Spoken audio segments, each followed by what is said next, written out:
topics and opinions expressed in the following show are solely those of the host and their guests and not those of W4CY Radio, its employees, or affiliates.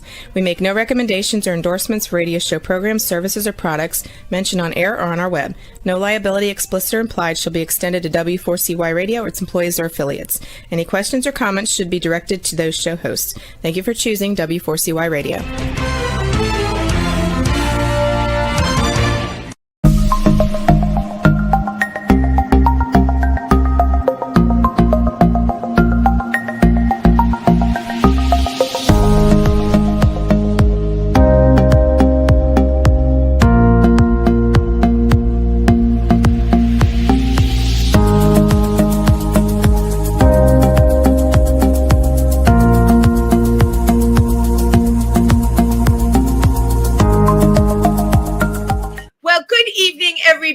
And welcome to Triversity Talk. I am your host, Wendy Stewart. It's Wendy on Wednesday, and I'm really happy to be here with you tonight. And I'm looking at my image in here. Oopsie-doo, my background fell down. Oh, well, you can see that it's rainbows, because that's why we're here. We're here for Triversity Talk. For those of you who follow us online, today you probably got our wonderful newsletter, which talks about LGBTQ history. We have a new member on our board, Kit, who has been on the show, but is absolutely brilliant when it comes to LGBTQ history. And they are so young. I don't know how they know all of this, but you'll find that in our newsletter. And we have some of our upcoming events. May 25th, we're going to have our garden party. I hope you'll all attend that. That's right in town. And then, of course, June 28th, Paddle for Pride. We have our game night in between. I know we're going to be having a movie screening, and we're still always working on our projects of painting rocks with kind sayings on them. You're welcome to drop by the center and paint a rock.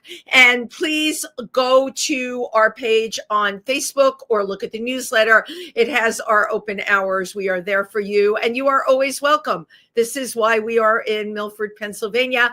And tell your friends, we service the more rural areas of the tri-state area.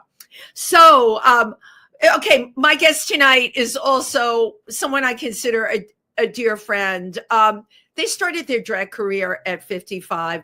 That is not an easy thing to do, but with their background in drag and dance and theater, it was a no-brainer. Not to mention one of the most incredible activists that I've met, who really, really cares about inclusivity in the LGBTQ community and advocates for marginalized groups, has been involved in so many programs regarding HIV, which they will be here to tell us about. And you know what?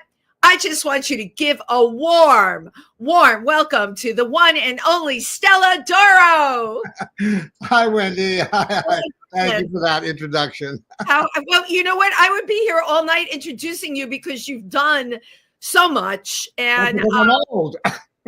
it's just crazy, you know. Even like your resume, it's like every single group that you've been involved with. First of all, thank you for the work that you do. And, you know, you really do work tirelessly, because a lot of people, we came to New York around the same time, you and I. You were here in 75, I came in 76. But you know what? As they say in the dance world, like I know anything about it, we've been hitting the boards for a really long time, and we've been in it for a really long time. And I'm sure you've seen the amount of people that have burnt out. Right, of course. What's your secret, Stella Doro? Well, I tell everybody I don't smoke, I don't drink, I don't do drugs, I've never been drunk, never been high, but sex, talk to me about that later. Look at me. I'm like, wow. Like, you won't even like sniff a bottle of Locker Room? No. Oh, you make me feel so cheap. Okay. But so it makes sense, right? That your focus is on wellness, both in the mind and in the body, and you bring that to the LGBTQ community. Well, the dance helped a lot. You know, by dancing all these years, you know, Right. that keeps your body in sort of good shape, too. Right. And you studied dance in school and got your master's in it as well. Well, no, my master's was MFA? was in directing. There was no MFA back then. Okay. Is that I wrote my master's thesis on Bob Fosse and his visual design for the theater, and I became a director. So I can't dance long periods of time because I have asthma, sports-induced asthma. When I first came to New York and found Phil Black's dance studio up the steep and narrow staircase, exactly on 50th and Broadway, I took a beginning class. Within 1 month, I was teaching advanced tap, and then I started teaching jazz there 2 months later, and I was there for 15 years teaching at Phil Black's. And that was the time when Chicago, Chorus Line, Bubbling Brown Sugar, The Wiz, all those people. All of those shows. And for people that don't know, because we came here at the same time, Phil Black's studio was the go-to place. Like if you were, taking class there or going there, that meant you were in the inner circle. And I love it. You went up the dark and narrow staircase. That's a line from Chorus Line. Yeah, exactly. I wouldn't even gone there. I was in graduate school and I came in to this clothing store where I was. He said, "Hey, aren't you from Worcester?" He was my paper boy in Worcester. And I said, "Eddie, what are you doing here?" He said, "Oh, I'm in Damn Yankees with Gwen Verdon." I said, "You're kidding. I'm doing my thesis on Bob Fosse." So he got me in to see Gwen. And this was 74. Because they were cut short because they couldn't do Chicago because of Fosse's heart attack. So Gwen went. What? Because of Fosse's heart attack. So they canceled Chicago in 74. Right. And so Cheetah went out to do her act, and Gwen went on the road to do Damn Yankees. So I got to see Gwen Verdon do Damn Yankees 20 years after she did it on Broadway. With all the people that are now in Dances Over 40, Harvey Evans. Well, anyway, Eddie told me, "Oh, when you come to New York, come to see me." I said, "Well, where are you going to be, Eddie?" He said, "Well, just go to Phil Black's. I take there." So that's why I went to Phil Black's. And that little Eddie, my paper boy, was Eddie Mecca from Laverne and Shirley. Get out. The little paper boy was from Laverne and amazing. But that was such an incredible time in New York where paths seemed to, anything was possible. Madonna came there around the same time. Mm-hmm. Keith Haring, think of all the incredible things. Like if you could think of it, you could do it. It was before the doors had really closed. Correct. And the sexual revolution was everywhere. It was. For me, I didn't do bars because I couldn't stand the smoke and I didn't drink. So I was on the outskirts of that until I started doing the go-go and the sex on stage at Show Palace Theater. And then we started to go all to the different clubs because we were the kids. We were the go-go kids and the kids that were in the club.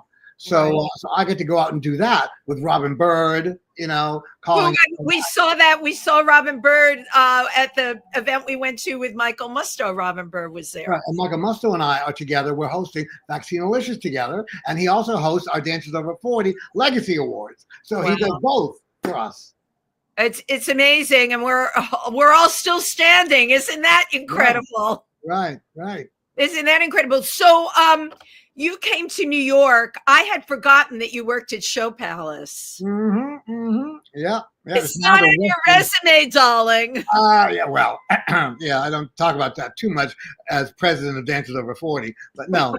But it really, for me, it really helped my activist work because not only did I do that, but I talk about it and I don't slut shame the kids when they come and talk to me about the sex they had or if it was safe or unsafe, or because they know I was out there and I did the same thing with them. As they did, So it really helped a lot that I did that. Like I knew that at the time. Well, you didn't know what you were going to be doing 20 years from them or 30 years from that time either. It is amazing the profound effect you've had on the generations that have come along. A lot of people that have been around get kind of disgusted with the way things are. They say things like, "We laid the groundwork," and they are not grateful for it, or they take it for granted or whatever. But you have never felt that way any of the times I've talked to you. No. And I don't care if I'm in Gostides talking to the cashier or if I'm in the line at CVS at a pharmacy and someone's talking about their Biktarvy and I give them some information. I just keep on going and do what I do. You do what you can. I'm here in New York. I'm local. I do what I can. And, if I help people, that's great. If you reach out to one person, get to that one person in the club. If I can hand out that one card about Stella and, listen to your mother.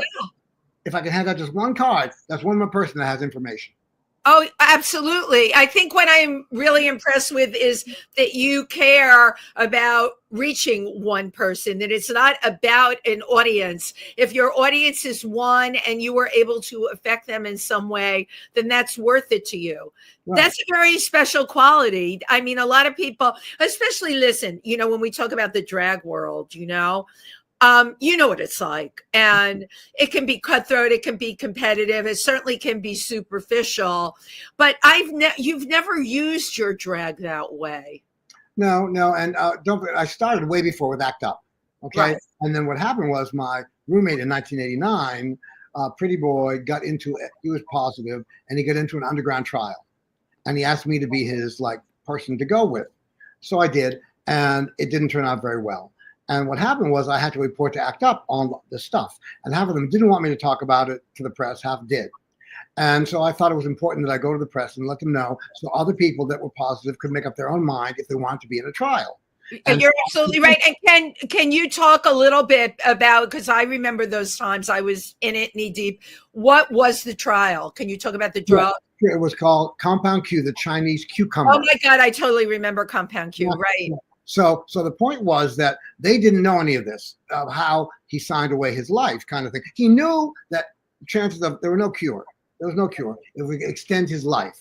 So we weren't blaming the doctor either. She was a very big famous doctor. We're just saying that there was no way to help him continue his life. There was no resources for him. And so Act Up hated me. Larry Kramer wrote an awful thing. There was no internet. There was no, email. How did we survive? There was no internet. We had to share mimeograph. I had a mimeograph, like all these pieces of paper. Right. So I Act Up. And mimeograph. I haven't heard that word in so long. Right. It had to be Act Up, and they're all furious about this. And I say to them, have you read the consent form that my roommate signed? None of them said yes. I said, then you have then you have all this passion and no compassion. You don't know what it's like. So I'm sorry, forget it. And I walked out. I stopped Act Up. And I did the interview with the Times, which got on the front page of the Science Times.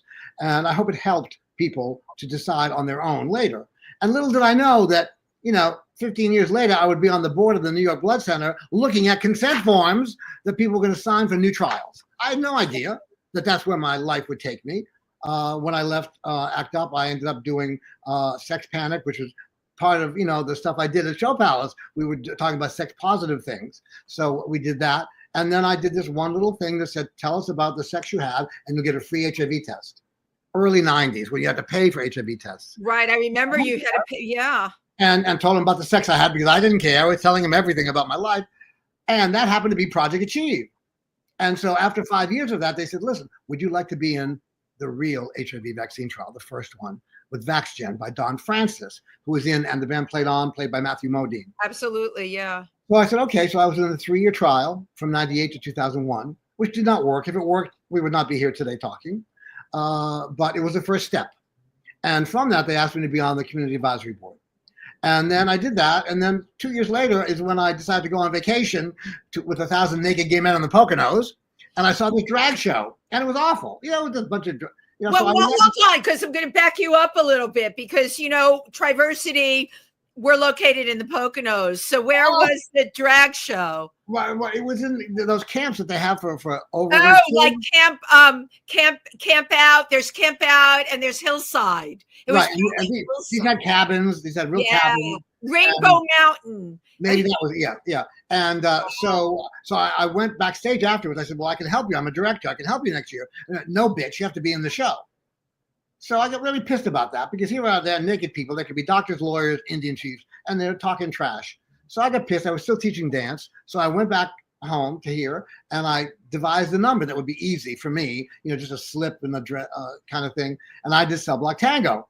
Now, this is a big theater. We're not talking about 400 people. We're talking about 1,000-seat theater, right? With 2 follow spots and everything. So I go back. In front of a bunch of judgmental gay men, too. Let's just naked, mind you. The whole point is that everyone's equal.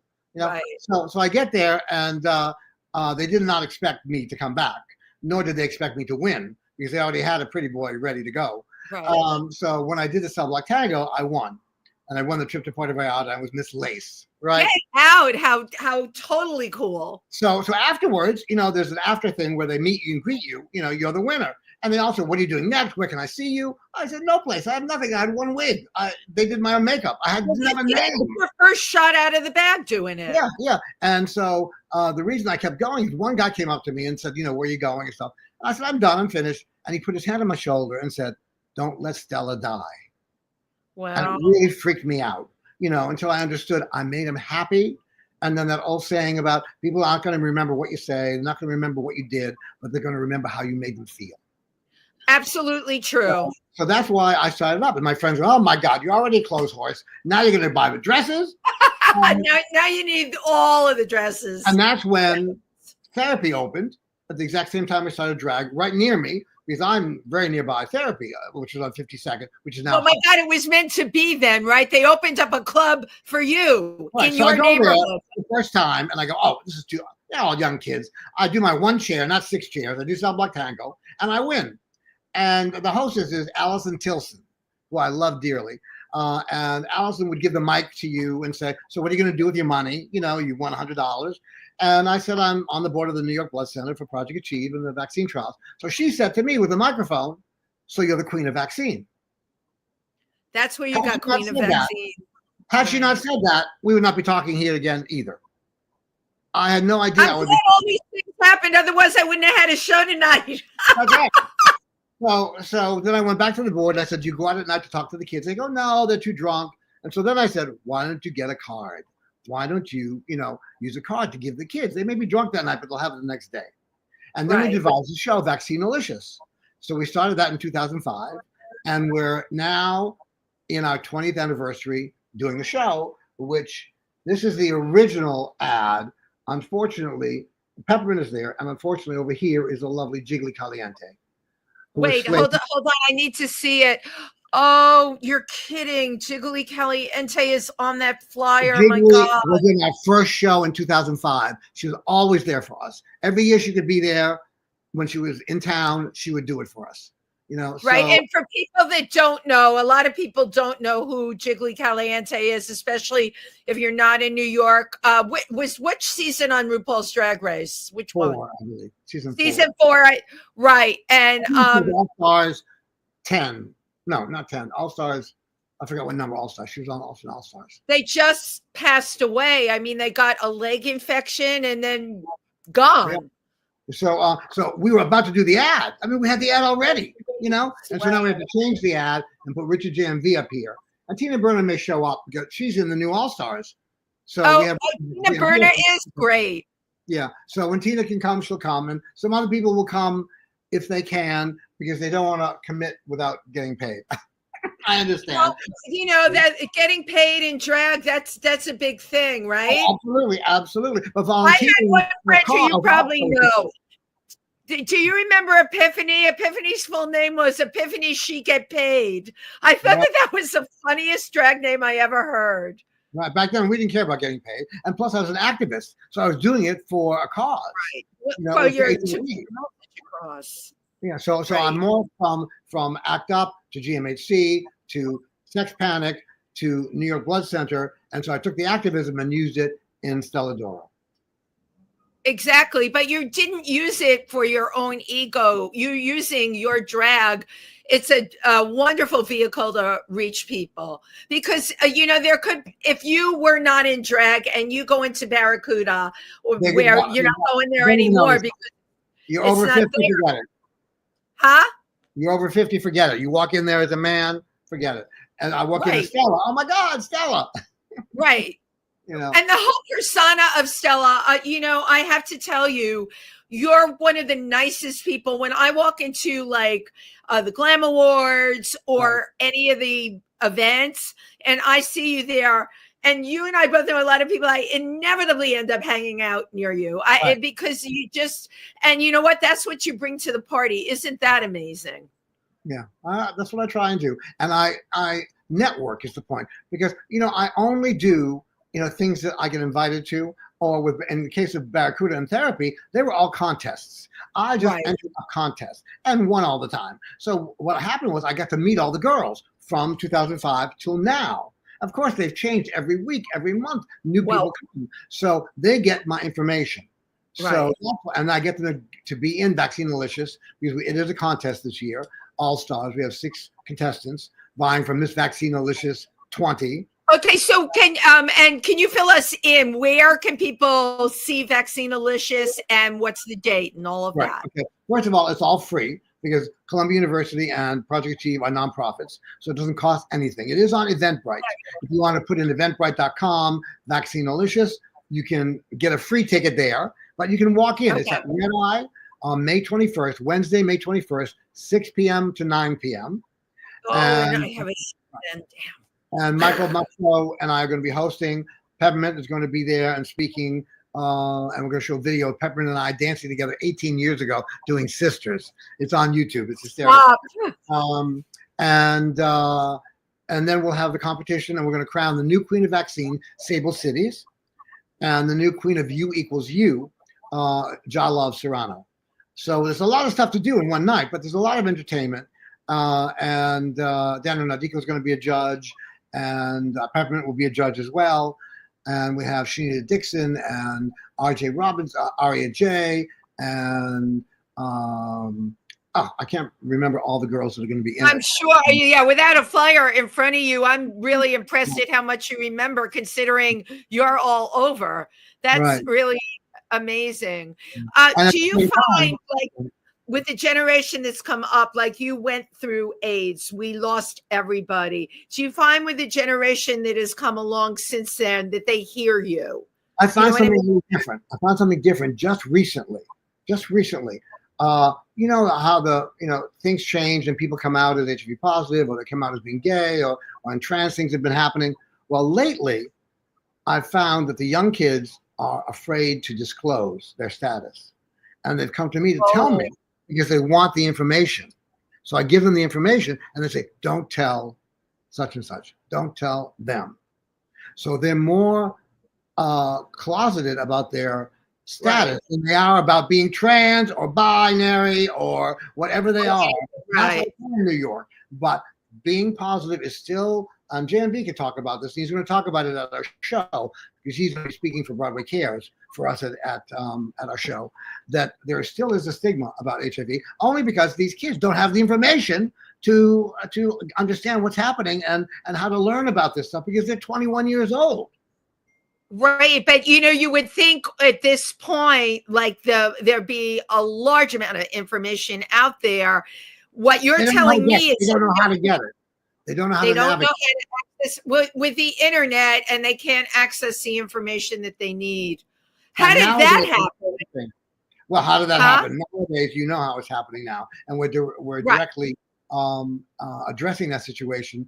But those sites, okay, the sites of, I shall call it the administration, are not the only sites in town. And, our 21-year-olds are all very savvy. No, they're taking down the sites. That's the point. They're taking down the sites. They're taking down those sites are going down, but the sites that you and I would go to for organizations.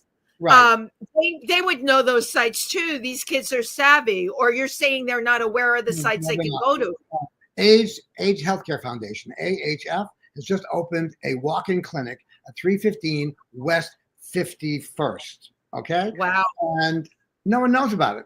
I mean, the general public really doesn't know. You can walk in. You don't have to have insurance. They'll help you with insurance. They'll get you a doctor. They will do testing on you, and that's in Midtown. People know about Cal and Lord. That used to be a closed thing. They had too many people. They couldn't get anybody. But now anybody knew. Now they've opened, I believe, a block of time during the week where you can just walk in. So that's a resource as well. And GMHC has always been a resource. They forget about that. They think that was ancient and disappeared. GMHC, you're right. Stella, I got to tell you, you're blowing my mind with this information because these are everything that you just named, except for the new place. Would be, if I were talking to anyone, those would be the first places I would send them, certainly not to the government websites. Right, exactly. These other sites are there, they're available. What you're telling me is we're either not reaching the kids enough, or what does it take to get that information out there? That's the outreach that we're doing for Vaccine Delicious. So you're running around giving out business cards and doing shows on stage. Right. Girl, we are like back into the 70s and 80s again. This is really mind blowing what you're sharing with me, because I just assumed, especially, you and I did not grow up with computers, internet, or smartphones, honey. You know that. Mimeograph, right. Let's go back to mimeograph. But younger people have access to so much information. And again, I'm not talking about the websites that are being taken down. I'm talking about there's so much still out there. You're saying they don't know how to access it. Correct. Are universities not giving out this information? Well, this is the other point that is political, that when you hear that universities are being defunded, right, they're talking about defunding the research to the universities for everything, not just HIV, for cancer. No, I know. All these other things too. And what the public doesn't understand is that the private and the public come together to share their information. For example, you want to talk about warp speed that helped with COVID and found that cure for COVID. That was because of the mRNA research done by the private institutions, funded by the government. And then they work together to find the cure. So if the government now is cutting that off and saying, I'm not going to give you $2.2 billion, they're cutting their nose off to spite their face. This is a very frightening time, I have to tell you, because I don't know how all this is going to play out. In terms of people that you've talked to and being able to get PrEP, is that threatened at this point? Yes. Mm-hmm. And we have a new trial that's almost finished to do, instead of having one shot every 2 months for PrEP, there's a one shot twice a year. I think I remember you telling me about that when we talked. And that has been stopped in the middle. And any other trials that happen to do with people that are not straight and cisgendered have been stopped in the middle. No trans trials left at all. No, even if they were almost finished with the trial. So that is, and the other point is they're cutting off the legs of everything. I was supposed to go to the HVTN National Committee annual meeting in DC, May 6th to 9th. So I got my Amtrak ticket from Columbia, all this stuff. They canceled all of the non-essential travel. So basically they cut off the conference. So now we have to do it virtually. So you don't meet the people, you don't talk to the people. It's not the same. You don't go to lunch with them. You don't have that. You can watch a lecture. And they're doing a paper on Vaccine Delicious, but how education and recruitment works with entertainment to get across the important information to the kids. Which is live entertainment, but now what you're saying is it's going to be like a podcast. Right, and so you don't get that interaction anymore. Wow. Yeah. Well, the only thing I can say about all of this, and you know this, we have to ride this wave as best we can, and we have to find other ways of getting the information out there. And you know that better than anybody. And we will all continue to do that.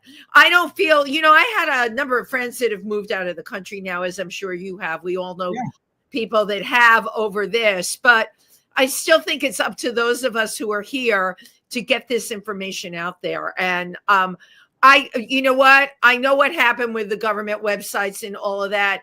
I can't allow that to stop me as a communicator. And as you know, neither can you. Well, I do want to read this one thing that came. Please, What do you have there? This is from the National Institutes of Health. And this is what they sent to all universities. Okay, it's only one paragraph. So it says, this award, the funding, no longer effectuates agency priorities.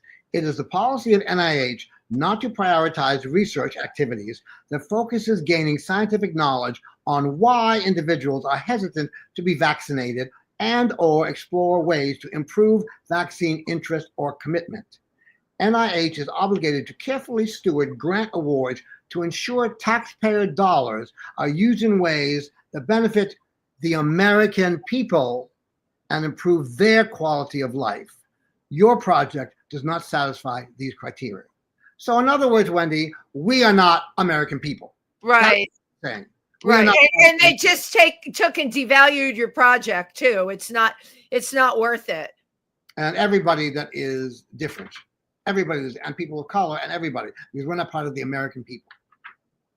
We've got to get through this time. I mean, we've got to get through this time. News channels were running the first 100 days. I don't know if you watched any of it. What I do with news, just to inform myself, I will flip around just to get the spin, see how they're handling it, right? And the OK News channels were very non-opinionated about the first 100 days, but it was what they chose to show, that you're watching this and you're going, oh, this is bad. Anyone that would have watched it would, and they were, they made it a point of saying it was going to be, unbiased, non-opinion, but by the nature of what it was and how they showed it in the order in which they showed it, man, it made your head spin. And that was deliberate. Yeah, yes. It's very difficult to get the information out. And the thing is, they do generalizations of information. They don't go to specifics like I just did about Right. funding with the government and the private. They don't know that. Just like the indirect funding has been cut. People don't know what indirect funding is. Of course not. Example, if they give Harvard $600 million to do a 3-year study on whatever, right? Yeah.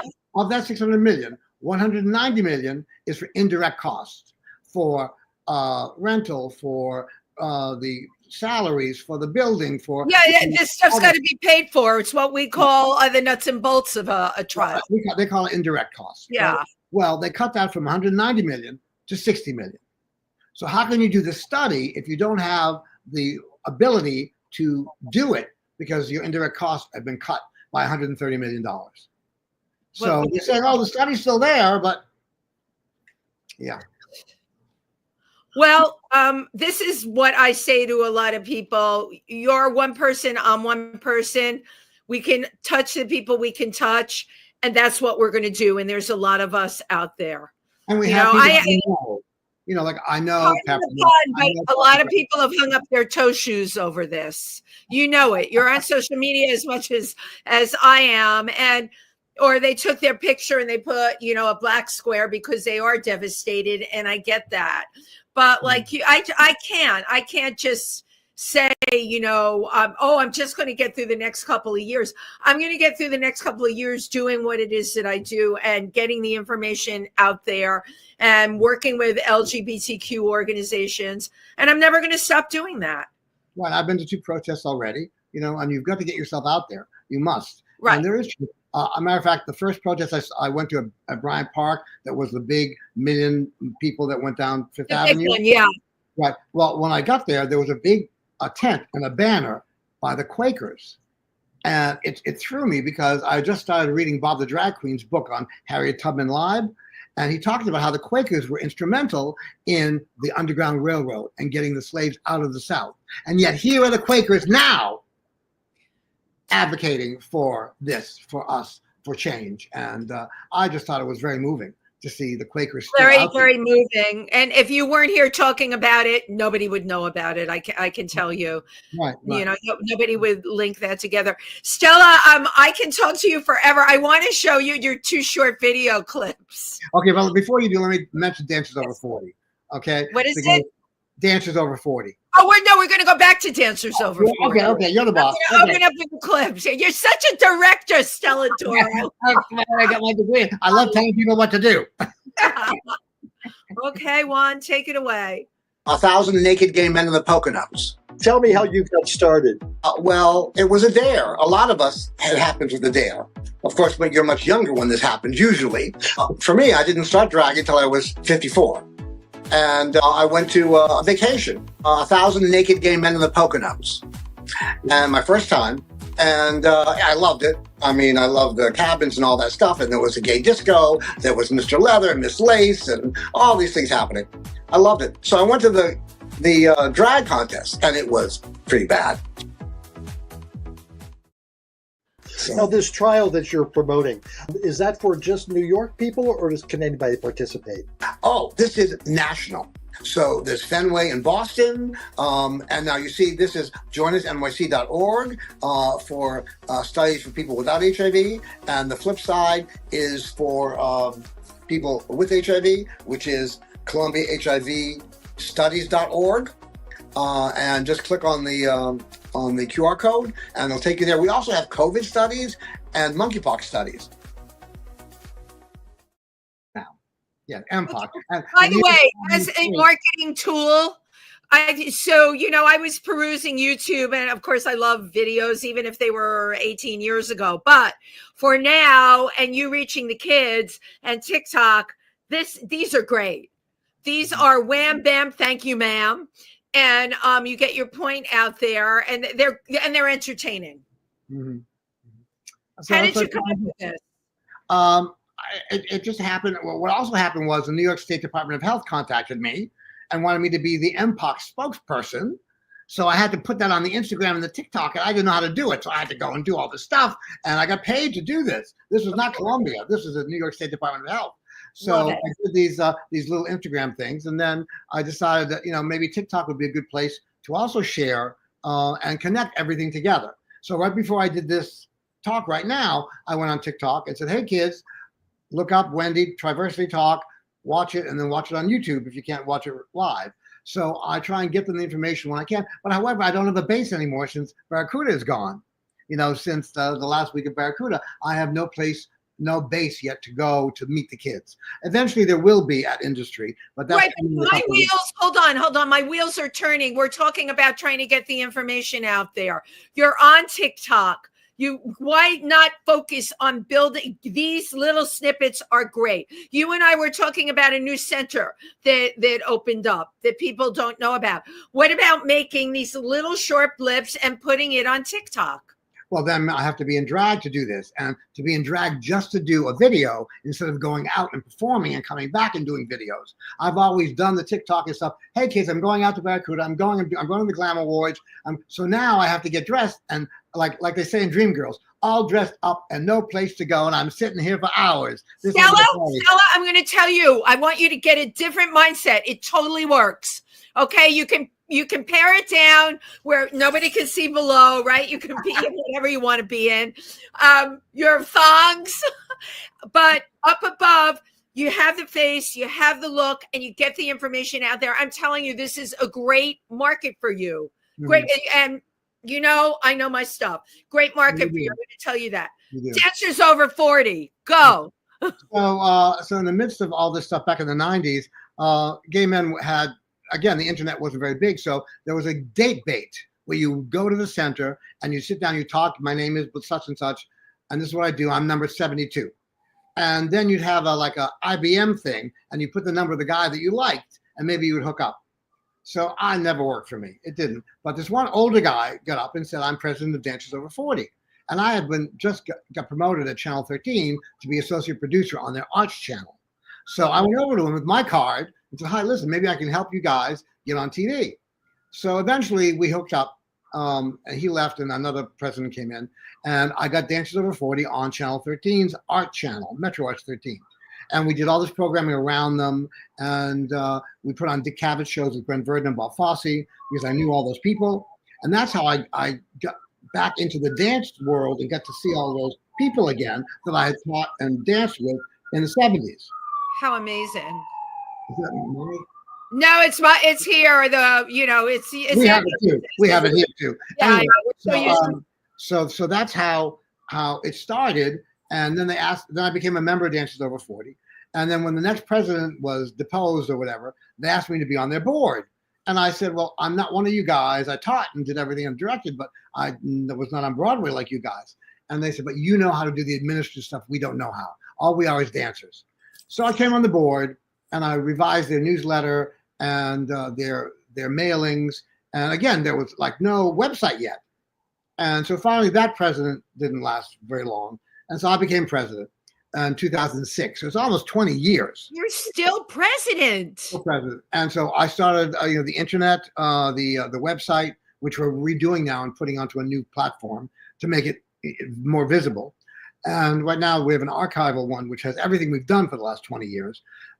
So what happened was there were people that wanted to perform, people that couldn't perform, and all there were socials. So I said, why can't we combine them and have a talk, have a group where they talk about the lives they had and have some people perform and videos. So we started doing panels and performances on Gwen Verdon, Bob Fosse, Michael Kidd, Michael Bennett, Balanchine, the women. We did the women of Fosse, the men of Fosse. We did the 40th anniversary of Dancing, the 60th anniversary of West Side Story, and we are doing on Wednesday, June 18th. At 54 Below, right. 7 and 9:30, the original Chicago set. Right, the original cast of Chicago, and merged with the revival because they happen to be off on Wednesday nights. That's why we made it a Wednesday night. So we'll have the original cast that's left. We have Pop, Six, Squish. Will be in the audience, and we have a standby, Gracia Danielle. Cicero is obviously the lovely, Chita Rivera, who was on our board and did many things for us. Of and course. So we're trying to get as many people. Gene Foote and Gary Gendell also will be there, and we'll have a little panel as well as the singing and a little dancing. 54 Below is not really known for dancing on that stage, as you know. No, not at all, but you're going to do it. We're doing all that jazz. We're doing All I Care About Is Love with the background dancing with the fans. We're doing I Am My Own Best Friend. And we're doing numbers cut from the original show. There was no When You Get to Mama in the beginning of Chicago. There was a number called 10% on Agent and Henry. And what they did is they gave Mama Morton, she wasn't even called Mama at the time, one line. I talked to my boys at William Morris, and they said, so there went the whole Agent's part. So Bob Fosse gave him a watch, and he left. He had won a Tony the next year for Mornings at 7, so he was around David Rounds. Anyway, so that's how When You Get to Mama went in there. So you'll see the evolution of the show. And so we've never done 2 shows before, ever, in a row. The same show, of course. And we will have Lisa Mordente, Cheetah's daughter, and Nicole Fosse, Bob Fosse and Gwen Verdon's daughter, will also be in attendance. And there'll be some surprise guests that we can't advertise right now that will be phenomenal. So tickets are on sale at 54 Below. Just go there and look up, Chicago. 54 Below. I actually marked it already because I'd like to try and go June 18th. It's a Wednesday night, but sometimes I do reruns. So if I know in advance, I can do that. This really sounds great. Right. It's once in a lifetime thing. It's the 50-year anniversary. Right. So what is it? You have followed Fosse from the earliest in your career. Everyone loves Fosse, but what is it that spoke to you? Well, what I didn't know until I talked to Gwen Verdon, and there was no internet, is the influence of Jack Cole on Bob Fosse, thanks to Gwen Verdon, because Gwen Verdon was a Jack Cole dancer in the 40s. And so Bob Fosse, she had the Afro-Cuban and the Jamaican and all those other styles, the Indian styles that Jack Cole had, and integrated that into jazz. And even Agnes DeMille wrote Jack Cole a note on one of his shows saying, this is pure jazz on Broadway, not what I did. And Jack Cole, again, was a gay man, who was a pretty, a lot of people didn't like him. He was tough. But he formed the foundation of Broadway jazz dance, along with Gwen Verdon and Bob Fosse and Tommy Rowell and those people that learned from them. So that's what we learned. And all the people in Dance Over 40 were people, they're called primary sources. That's who all the members are. In other words, everyone wants to talk to our members because they were there when it happened. You've got the history, yeah. Our history, our legacy, our lives. And I use our history, our legacy, and our lives as an important tool for Dances Over 40 and for HIV, and to explain to the kids that they need to continue with the history and their legacy and their lives. You just amaze me. First of all, your energy, how you intertwine all the things you believe in. I'm very much the same way, but I'm sure I get people that say to me, when are you going to stop? When are you going to slow down? Or shouldn't you? I love the shouldn't word. Shouldn't you be thinking about slowing down or doing this or doing that? And it pisses me off because I'm just getting revved up. Well, as Chita Rivera said, I told her this quote that she had said back in the 70s. She didn't remember. it was during Chicago. She gave an interview to the Village Voice, and they talked about she was already in her 40s and Gwen was already 50. And so all she said is, once you stop, everything drops. That is so absolutely true. And Cheeto was still, I know Daniel Nardicchio produced her. Right, I was there. During all of her performances in Fire Island. Right, yeah. And she was what, in her like late 80s. She died. Okay, come on. She was in her late 80s and she's performing in Fire Island. Yeah. Stella, that's what you have to aspire to, and I will be there in the audience with hair pieces and lashes, stilettos, baby, cheering you on in a fabulous outfit. Okay, we're in these times. Obviously, your mojo hasn't stopped at all, and we're down to the last couple of minutes. Where do you see yourself going forward, and how are you going to navigate the scene right now? What's the plan? Well, I hope that both of these projects, the Vaccine Alicious on May 21st and the Chicago on May 18th, will bring in new blood, will bring in more creative people to continue our legacy. That's what's important. We can't always, count on the people that are there now in the room, because a lot of them are leaving us, like Cheetah and Carolina Valente and Bob Avey, and all these people were on our board, and they're gone now. Yeah. Who's going to replace them? Jerry Mitchell is now on our board, on our board. So we have to continue to bring in new people and educate them at the same time and motivate them to continue in both the fight against HIV, to find a cure, and to continue the legacy of the dancers that came before. Right, because you're right. The two absolutely go hand in hand. Mm-hmm. What can I tell you? You got your work cut out for you. For sure.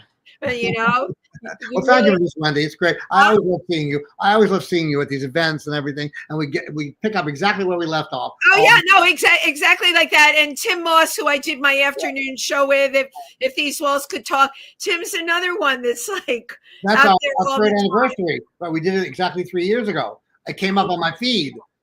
It was 3 years ago. Oh my God, I didn't know. These shows that I started were born out of the pandemic, because like when everything shut down, my first sentence was, I'm mad as hell and I'm not going to take this anymore. This is a bunch of bull. And I still continue to, those feelings are what motivate me, right? We got to carry it forward, and we have to take care of our community. Listen, as you know, this community has always taken care of us. This community is taking care of me. I have a lot of people that say, why are you so involved with the Imperial Court or Triversity? Why do you do that? And I look at them and I go, because I always have, always, from way back, from 15 years old, just always felt like the right thing to do. And it's where I can breathe, right? Mm-hmm. And where I can give back, which is the most important thing. And none of us are perfect. Some of us screw up things, and we have to understand that we have to continue no matter what. There have always been little pratfalls and things that have happened on the internet or whatever, and when you've been around for 50 years in the city, it's you're going to have these things happen, but you've got to keep on going. You got to keep on going no matter what. You can't let anything, right. The surviving in New York, especially these days, it's like, let's pat ourselves on the back here. Mm-hmm. It ain't easy, but you know what? I couldn't do what I do here and anywhere else. Well, you have been as fabulous as I thought. And again, there's always so much to talk about with you. I'm sure if we talk in 6 months, you'll have a whole abundance of stuff to tell me. I always like to take a picture at the end. So look in my camera. Cheese. Cheese. My dog is licking me. I hope you see. He's like, and I feed him before I do the show so this doesn't happen. I think he just wants attention. He wants 1,000 naked men in the Poconos, Stella. There we go. All right. Thank you, my love. Good luck with everything you're doing. And I'm going to try and make one of these performances. Great. But please keep up those shorts that you're doing. I'm telling you, I'm instinctive. You are onto something. They're great communication. And on that note, I love you. Thank you. And thank you to everybody who tuned in tonight. Goodbye. Bye.